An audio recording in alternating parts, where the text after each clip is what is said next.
Welcome to the Diverse Minds podcast, where we give you the tips, tools, and techniques you need to be a mentally healthy and inclusive leader.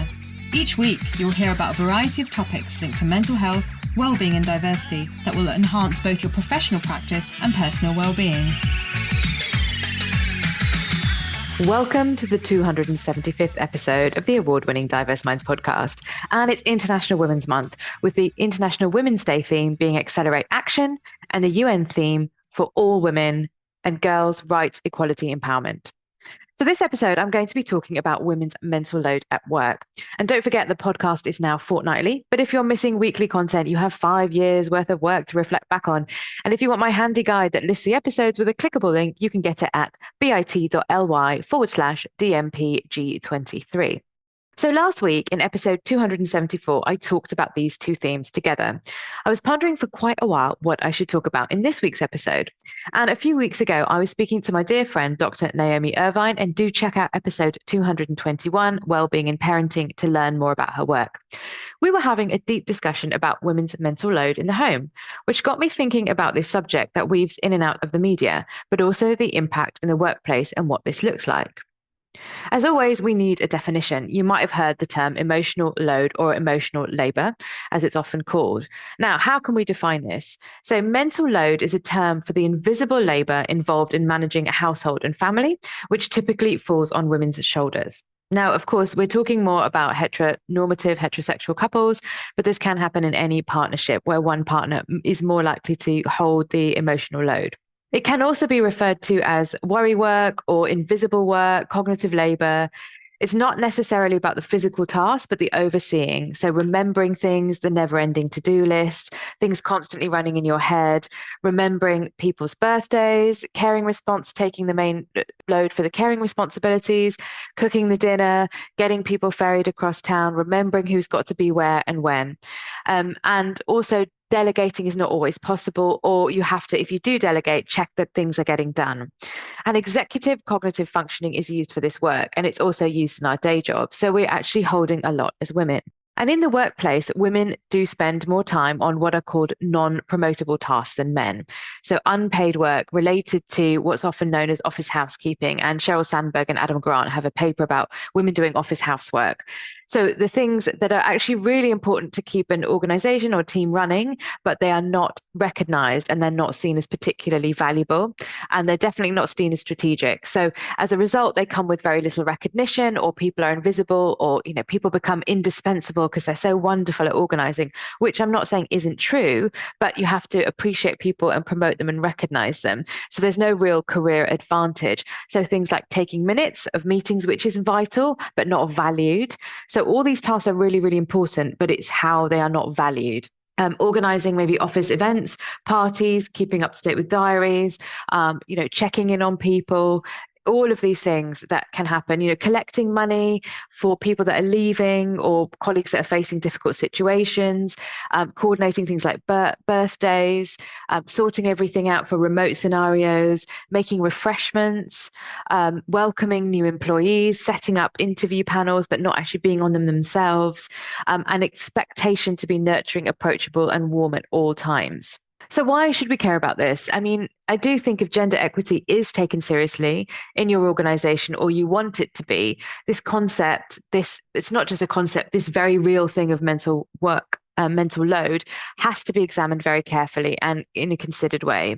And it's really vital, as gender pay gaps and underestimation of women stems from the fact that women hold so much that that's okay. And what we can look at as quote unquote men's work is deemed far more valuable. Now, there are quite a lot of resources on this topic, and you could keep going, but I thought this was interesting from a very big piece in the BBC Work Life article that talks about the fact that from a very early age, emotional labor, intensive careers tend to be foisted or introduced to women from young girls, actually from a young age. So things like nursing and teaching, and in the 70s, women were just pushed into nursing and teaching in the UK, childcare, social work, hospitality, And there's assumption that women are well suited to this job, that they are able to do these jobs more easily than men.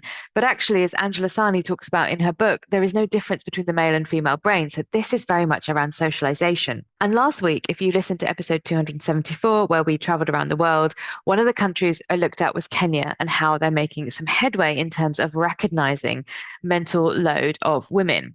And I came across this very interesting paper that looks at the mental load of women in Kenya. I came across a paper called The Impact of Women's Mental Load on Labor Market Outcomes, Experimental Evidence from Kenya. And that was from 28th of June, 2023. Now, I'm wondering whether this piece of work shaped the eventual policies that have come forward in November 2024. So this is 3 authors, Sveva Vitalosi from University of Bologna, Francesco Cecchi from Wageningen University, and Chiara Rapalini from the University of Florence. So they had a lab in the field experiment with 720 participants in Nairobi, and they randomly triggered thoughts related to mental load and then asked participants to perform an incentive-compatible manual or cognitive tasks.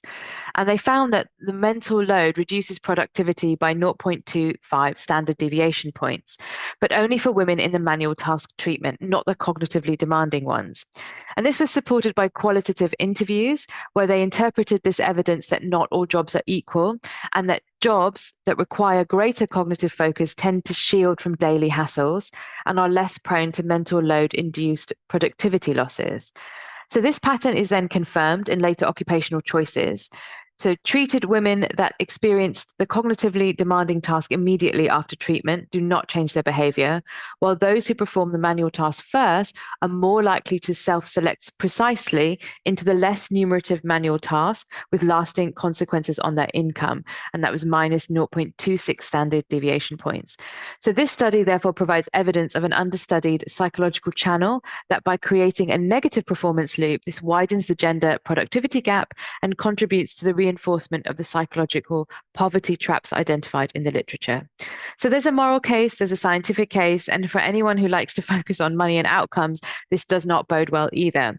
And of course, gender pay gaps mean less spending and a pensions pay gap too.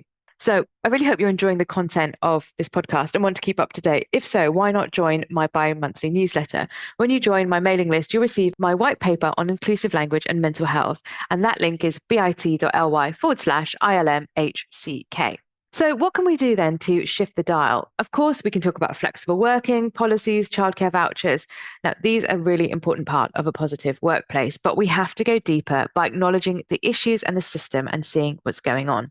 So in order to do that, I'd like to ask you a couple of questions. So number one, what were the stock phrases or things you can remember hearing about women and men's work growing up?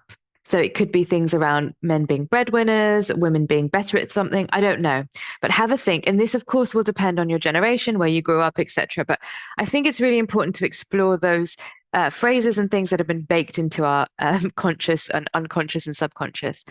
Okay, secondly, look around your workplace, virtually or physically, or however your workplace is structured, and ask yourself, who are the minute takers, the organizers, and do they ever get thanked for this? Thirdly, can you recall times when you fed into this status quo? And fourthly, what have you done to shift the status quo at any time in your career? Okay, so I hope that was helpful to get started. Then reflect on the answers, and are there any surprises for you? Because in order to tackle this, mental load, women's mental load at work, we need to have these kinds of discussions in our workplaces. And this is for everyone. This is for men, women, people who are gender non-binary. This is for everyone to talk about because the data hasn't really shifted that much at all. And if you need data, it is there. So April 2024, I have the data from the Office of National Statistics. Full-time employees, the median hourly pay for women was 7% less than for men. All employees, the median pay for all employees was 13.1% less for women than for men in April 2024. Part-time employees, this is interesting. The median hourly pay for part-time employees was 3% higher for women than men. Now, interestingly, why is it that there are also more part-time workers that are female? And again, we go back to this mental load, juggling, having to do it all. The gender pay gap is larger for employees aged 40 years and over than those aged 40 years and under. The bonus gap, the mean bonus gap is 12.8%, while the median bonus gap is minus 100%. So Now, if we consider pay gaps that are linked to this idea of women's mental load at work, not being seen, not being thanked, not realizing that this invisible work that is done is so valuable, you can see how this feeds into the pay gap. And like with one of my other favorite topics, the term imposter syndrome, and do check out episode 185, Imposter Syndrome versus Frustration Syndrome, to learn more. We need to stop putting the onus on women to set boundaries and push themselves forward. Now, of course, everyone needs to take responsibility and decide how they want to do things, but it's the system that needs to shift. And of course, if someone says, I want to go on boundaries training, I want to do assertiveness training, I struggle to do this, of course, we have to support that. But it really is about the system that needs to shift. And as always, culture is a really key part of this. And in many global majority cultures, which tend to be high context, they are much more community and together focused. So it's important to be aware of this and realize that boundary setting for many people is really difficult and goes against the grain. And actually, there is a thing of being, if you are doing really good work, you should be recognized and valued. And I hear this so often in global majority leadership programs. Well, yes, we all have personal responsibility. Workplaces need to stop pushing people into a set way of being and working. So question yourself, your organization first on the ways of working and take it from there and see what can be shifted. And it can be things like rotating the minute taker, giving people opportunities to chair a meeting, not expecting the coffees and teas for one person to make them all. Can you all go to the kitchen before a meeting and make your own teas and coffees? And that is a really big thing.